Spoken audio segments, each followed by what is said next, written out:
नमो बुद्धाय दोस्तों, आपके चहते चैनल बुद्धा 2.0 में आपका स्वागत है। दोस्तों, आज हम अंगुलीमाल और तथागत भगवान गौतम बुद्ध के बारे में जानेंगे। दोस्तों, अंगुलीमाल एक डाकू था। इसकी कहानी आपने सुनी होगी, लेकिन ये कहानी आपने नहीं सुनी होगी। दोस्तों, अंगुलीमाल का जन्म कहाँ हुआ, किस तरह हुआ, उसका नाम क्या रखा गया और कैसे रखा गया, और डाकू बनने का उसका कारण क्या था, ये हम आज के इस वीडियो में के माध्यम से जानेंगे। दोस्तों, आज का ये वीडियो आखिर तक जरूर देखिए और इस कहानी को समझ लीजिए, क्योंकि इस कहानी में महात्मा बुद्ध के उपदेश का कोई महत्व है। वो महत्व आप जान लीजिए। तो दोस्तों, अब कहानी को शुरू करते हैं, और हो सके तो वीडियो को लाइक और चैनल को सब्सक्राइब करके बेल आइकन प्रेस कर दीजिए, ताकि हमारे आने वाले बुद्ध के उपदेश वाले वीडियो आपके पास सबसे पहले आ सके। तो दोस्तों, कहानी शुरू करते हैं। अब विशाल सेना के बावजूद जो कार्य राजा प्रसन्नजीत कौशल न कर सका, वही कार्य भगवान बुद्ध के एक वाक्य से संभव हो सका। इसी कारण तथागत ने भी कहा है, नहीं वेरायन वेरानी सन्मधित कुदाचनंग, यानी कि बैर से बैर कभी शांत नहीं हो सकता। कौशल नरेश के राज्य में जालिनी नाम के जंगल में अंगुलीमाल नाम का एक डाकू रहता था। उसके हाथ सदा रक्त से रंगे थे। उसका काम था राहगीरों को मारना, काटना। वह आदमियों से बेहद घृणा करता था। जंगल के पशु पक्षी ही उसके साथी थे। वह उनसे प्रेम करता था। उसके भय के कारण आसपास के गांव उजड़ गए, नगर वीरान हुए। जब किसी की हत्या करता, उसकी एक उंगली काटकर अपनी माला में पिरो लेता था, जिसे वह गले में डाले रहता था। इसी कारण उसका नाम अंगुलीमाल पड़ा। दोस्तों, अंगुलीमाल भग्गव ब्राह्मण का पुत्र था। उसकी माता मंतानी थी। भग्गव ब्राह्मण राजा प्रसेनजीत के दरबार में पुरोहित का काम करते थे। दोस्तों, कहा जाता है कि अंगुलीमाल का जन्म चोर नक्षत्र में हुआ था। जिस रात उसका जन्म हुआ, उस रात राजमहल और नगर के सारे शस्त्र चमक उठे थे। इस घटना से किसी को कोई हानि नहीं पहुंची थी। इसी वजह से उस बालक का नाम अहिंसक रखा गया था। कुछ बड़ा होने पर उसके पिता ने विद्याभ्यास के लिए उसे तक्षशिला भेजा। उस काल में आचार्य के पास दो प्रकार के शिष्य होते थे, एक शुल्क देकर पढ़ने वाले और दूसरे बिना शुल्क पढ़ने वाले, यानी कि निशुल्क धर्मांतेवासी थे। अहिंसक दूसरे प्रकार के छात्र थे। वह व्रत संपन्न था, आज्ञाकारी था, सदाचारी और सत्यवादी एवं प्रिय मधुरभाषी था। उसकी वाणी में मिठास थी। वो मीठे बोल बोलने वाला था, सबका मन मोह लेने वाला था। दोस्तों, अहिंसक के आगमन के दिन से ही दूसरे शिष्य उससे ईर्ष्या करने लगे थे। वे सब बैठे बैठे उसके खिलाफ षड्यंत्र करते थे। इस प्रकार वर्षों बीत जाने पर उन्होंने सोचा, यह अधिक प्रज्ञावान होने से हम इसे दुष्प्रज्ञ नहीं कर सकते। व्रत युक्त होने से दुर्वत नहीं कहा जा सकता। सुजात होने के कारण कुजात नहीं कहा जा सकता। क्या किया जाए इसका? इनमें से एक ने सलाह दी, आचार्यनी को बीच में डालकर इसे नष्ट करे। देखो दोस्तों, अगर आप आगे बढ़ते हो, किसी के आगे जाते हो, तो वो आदमी तुम्हें पीछे खींचने की कोशिश अवश्य करता है।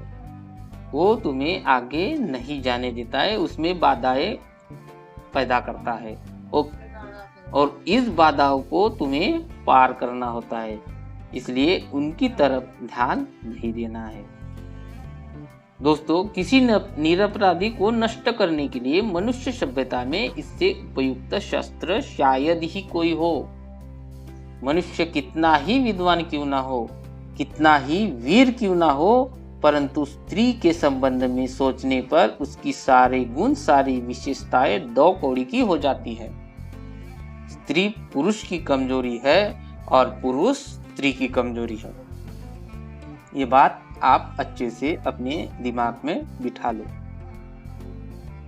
दोस्तों, अहिंसक के विरुद्ध शिष्यों ने 3 टोलियां बनाई थी। प्रथम टोली आचार्य के पास गई। सभी ने आचार्य को अभिवादन किया और एक और खड़े हो गए। तो आचार्य ने पूछा, तातो क्या है? दोस्तों, शिष्य को तात कहकर बुलाते थे। तो उन्होंने उत्तर दिया, इस घर में एक कथा सुनाई देती है आचार्य। हम समझते हैं अहिंसक मानवक आपके घर के भीतर को दूषित कर रहा है। जाओ। तो आचार्य ने उसे डांटते हुए कहा, नीचे जाओ, मेरे पुत्र और मुझ में बिना कारण कलह पैदा मत करो। आचार्य ने अहिंसक की शिकायत करने वाले को फटकार दिया। इसके बाद दूसरी और तीसरी टोली ने आकर वही बात कही। तो आचार्य का दिमाग घूम गया। तो उन्होंने अंत में कहा, यदि तुम्हारा विश्वास ना हो तो परीक्षा लेकर देखिए। तो फिर आचार्य का दिमाग घूम गया।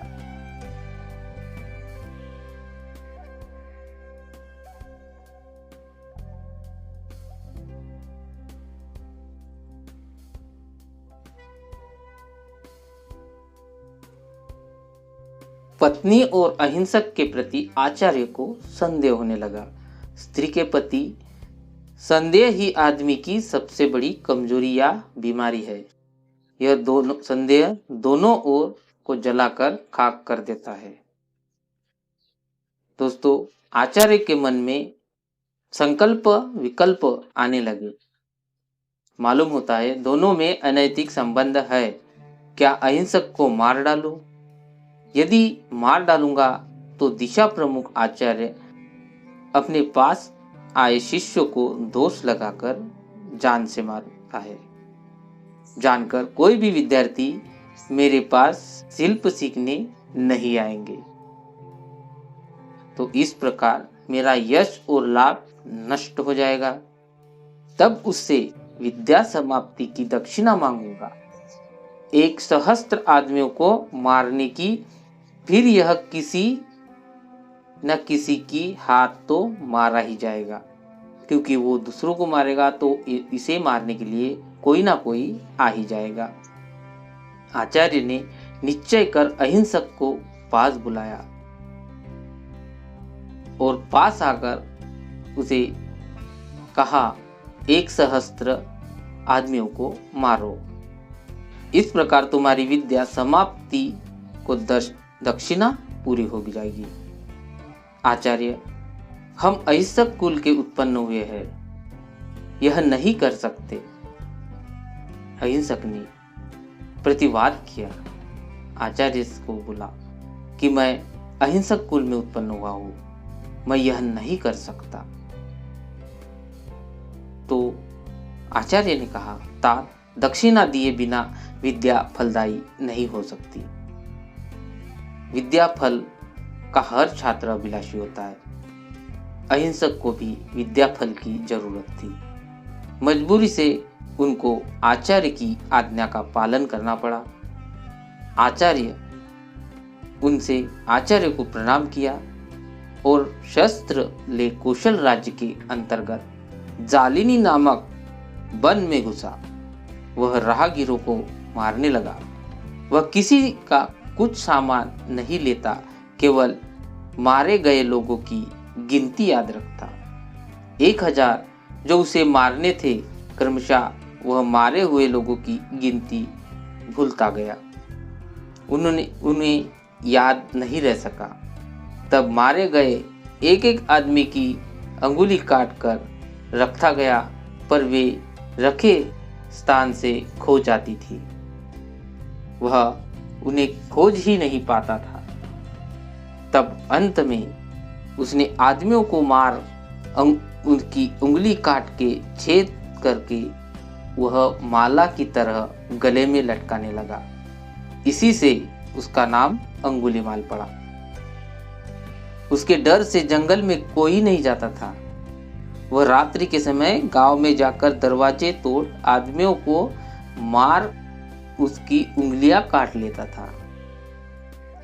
इस कारण 3-3 योजन के लोग घर गांव छोड़कर श्रावस्ती के चारों ओर डेरे लगाकर रहने लगे थे। जनता ने राजा से शिकायत की, महाराज, राज्य में चोर आया है, अंगुली नाम का चोर उत्पन्न हुआ है।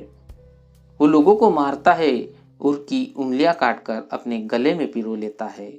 ऐसा जनता ने राजा प्रसन्नजीत से कहा।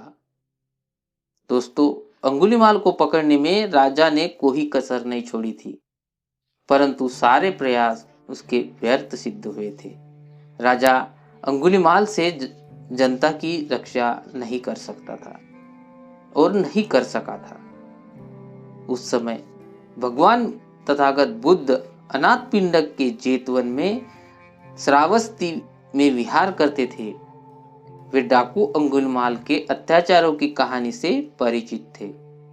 भगवान ने उस डाकू को एक आदमी, एक संत पुरुष बनाने का निश्चय किया। इसलिए एक दिन भोजन करने के बाद पात्र चिवर धारण करके जिधर अंगुलीमाल होने की बात सुनी थी उधर ही निकल पड़े। भगवान को उधर जाते देख गांव के ग्वाले, गडरिये, हल जोतने वाले और राह चलने वाले भी मुसाफिर चिल्लाकर कहे, श्रमण, उधर मत जाओ, अंगुलीमाल के साथ उस राह पर अंगुलीमाल रहता है, उसके हाथ में आप पड़ जाओगे, वो तुम्हें मार देगा, उधर मत जाओ। तथागत बिना एक शब्द ही बोले अपने पथ पर आगे बढ़ते गए। लोगों ने एक बार भगवान को चेतावनी दी, किंतु उन्होंने अपनी दिशा नहीं बदली और वह चलते ही रहे, उधर ही जाते रहे। दोस्तों, कोई नहीं जानता था कि अंगुलीमाल कौन है और कहां से आया है। उसकी माता को सत्य का पता लग गया था। वह पुत्र से मिलना चाहती थी। एक दिन वह अकेली ही उस ओर निकल पड़ी। वह उसे समझना चाहती थी और सावधान करना चाहती थी। दोस्तों, उस समय अंगुलीमाल अपनी 1000 उंगलियों की माला पूरी करना चाहता था। उनमें केवल अब एक उंगली ही कमी थी। उनसे आती हुई माता को देखा। वह उसे मारकर अपनी माला पूर्ण करने की सोच ही रहा था कि उसे भगवान बुद्ध आते दिखाई दिए। माता को मारने का ख्याल छोड़कर वह भगवान के पीछे दौड़ा। पहले तो भगवान को अकेला देख वह चकित हुआ। जहां 40 और 50 आदमी एक साथ जाने से डरते थे, वहां भगवान अकेले ही चले जा रहे थे। इस बात पर उसे आश्चर्य भी हुआ। तथागत अपनी स्वाभाविक गति से आगे बढ़ते जा रहे थे। अंगुलीमाल अपने पूरे वेग से दौड़ने के बावजूद भगवान को नहीं पकड़ पा रहे थे। तब अंगुलीमाल ने सोचा, यह विचित्र है, अद्भुत है। अभी तक ऐसा था कि पूरी गति से भागे जाते एक हाथी, एक घोड़े, एक गाड़ी और एक हिरन तक को मैं पा ले सकता था। अब मैं पूरी गति से दौड़ने पर भी स्वाभाविक गति से चलने वाले इस श्रमण को नहीं पकड़ पा रहा हूं। वह रुक गया। उसने चिल्लाकर भगवान को कहा, रुको श्रमण। नजदीक आते हुए भगवान ने कहा, अंगुलीमाल, मैं तो रुका ही हूं, अब तू भी पाप कर्म करने से रुक जा। मैं इसलिए यहां तक आया हूं कि तू भी सत्यपथ का अनुगामी बन जाए। तेरे अंदर का कुशल अभी मरा नहीं है। यदि तू उसे केवल एक बार अवसर देगा तो यह तुम्हारी काया पलट देगा। दोस्तों, अपने अंदर छुपे हुए सत्य को देखो, अपने अंदर के आदमी को पहचानो। अंगुलिमाल भगवान पर के वचनामृत का प्रभाव पड़ा। पराजित होकर वह बोला, आखिर इस मुनि ने मुझे जीत ही लिया। भगवान ने अपने सौम्य शब्दों से एक चंड हत्यारे को वश में कर लिया था।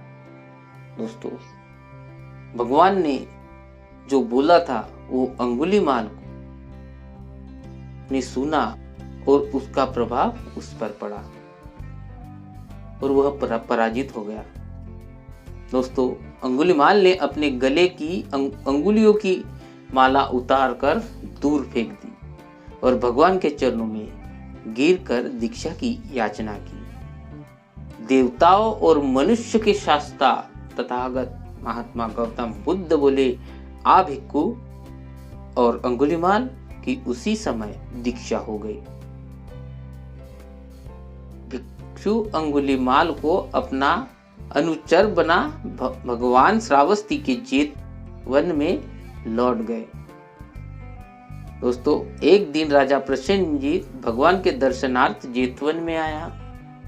तथागत ने राजा से पूछा, राजन, क्या मगध नरेश श्रेणीय बिंबिसार के साथ मामला कुछ बिगड़ गया है, या वैशाली के लिच्छवी के साथ अथवा किसी अन्य विरोधी शक्ति के साथ?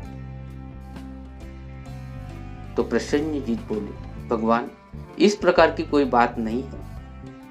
मेरे राज्य में अंगुलिमाल नाम का एक डाकू रहता है जो मेरी प्रजा को बहुत हानि पहुंचा रहा है। मैं उसका दमन करना चाहता हूँ, मैं उसे मारना चाहता हूँ, किंतु मैं अभी तक इस कार्य में सफल नहीं हो सका भगवान। तो महात्मा बुद्ध ने कहा, राजन, यदि अभी अंगुलिमाल दाढ़ी मूछ मुंडवाए काशाय वस्त्र धारण किए भिक्खु हो, वह न किसी को मारता हो, न झूठ बोलता हो, न चोरी करता हो, एकाहारी हो, श्रेष्ठ जीवन व्यतीत करता हो, तो आप उससे कैसा व्यवहार करोगे? तो राजा प्रसेनजीत ने कहा, भगवान, मैं उसको अभिवादन करूंगा, उनके आगमन से खड़ा हो जाऊंगा, उन्हें बैठने के लिए प्रार्थना करूंगा, अन्य आवश्यकताओं को स्वीकार करने की याचना करूंगा और उसकी सुरक्षा की व्यवस्था करूंगा, परंतु इतना दुष्ट और इतना पापी ऐसा शीलवान हो ही नहीं सकता। तब उस समय अंगुलिमाल भगवान से नाती दूर विराजमान थे, यानी कि दाहिने हाथ में ही खड़े थे।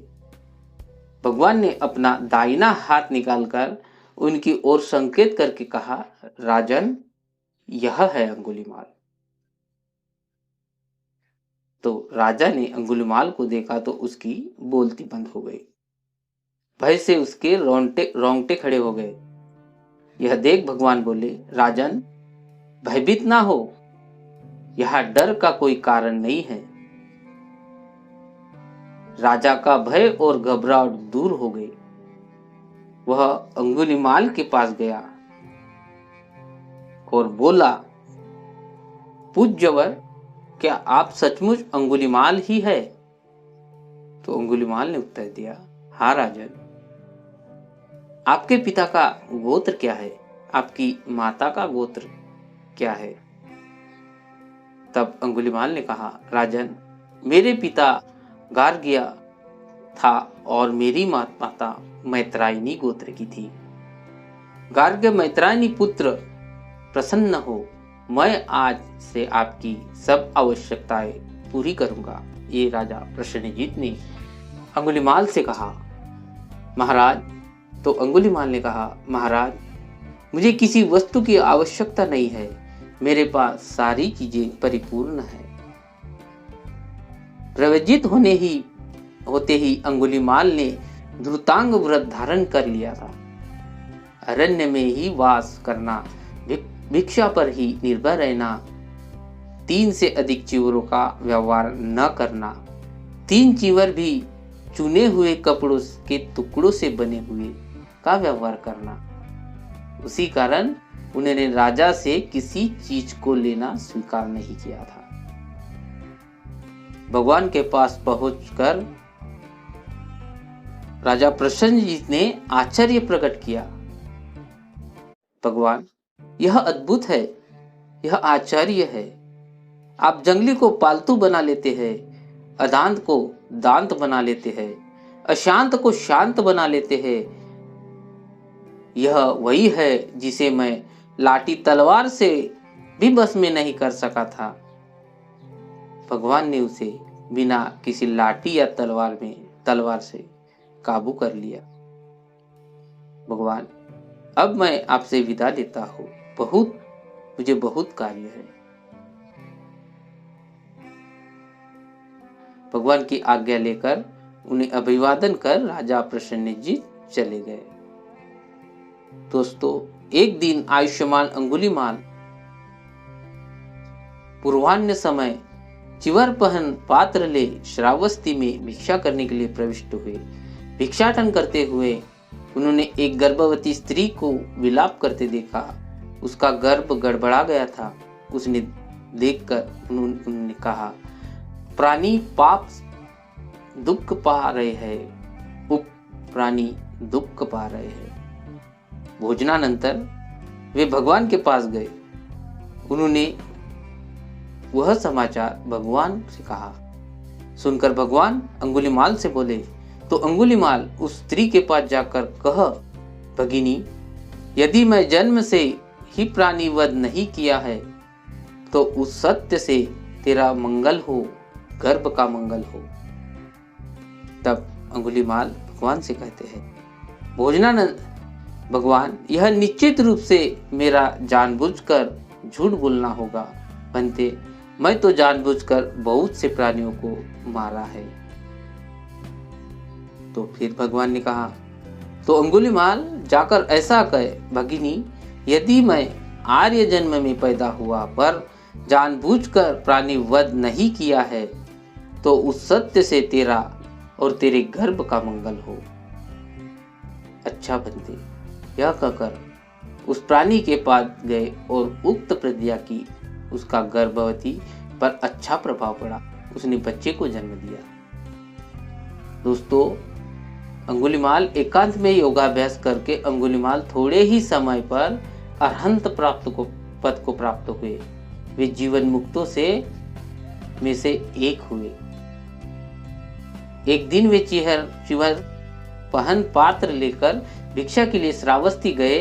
एक आदमी ने उसके सिर पर ढीला मारकर फेंका, दूसरे ने डंडा फेंक कर मारा और तीसरे ने पत्थर से मारा।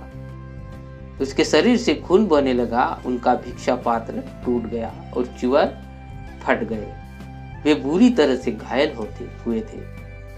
उन्हें दूर से ही आते देख भगवान ने कारुणिक स्वर में कहा, अंगुलीमाल, यह सब सहन कर।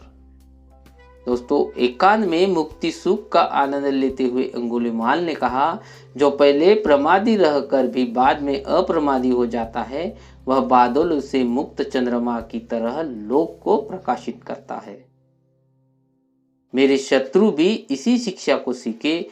इस मत को मानकर प्रज्ञा के पद को अंगीकार करे। मेरे शत्रु भी समय रहते मैत्री, विनम्रता और क्षमाशीलता की शिक्षा ग्रहण करे। वे तदनुसार आचरण करे। अंगुलीमाल के रूप में मैं पतनोन्मुख था। मेरी अधोगति थी। मैं जलधारा में नीचे की ओर बढ़ रहा था। तथागत ने मुझे थल पर लाकर खड़ा कर दिया। अंगुलीमाल के रूप में मैं खून से रंगे हाथ वाला था। अब मैं संपूर्ण रूप से मुक्त हूँ।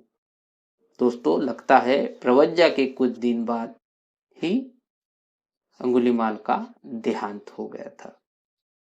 तो दोस्तों, आज का ये अंगुलीमाल वाला वीडियो आपको कैसा लगा और ये जानकारी, ये कहानी आपको कैसी लगी, ये हमें नीचे कमेंट बॉक्स में जरूर बता दीजिए। और हो सके तो कमेंट बॉक्स में नमो बुद्धाय कहकर लिख दीजिए।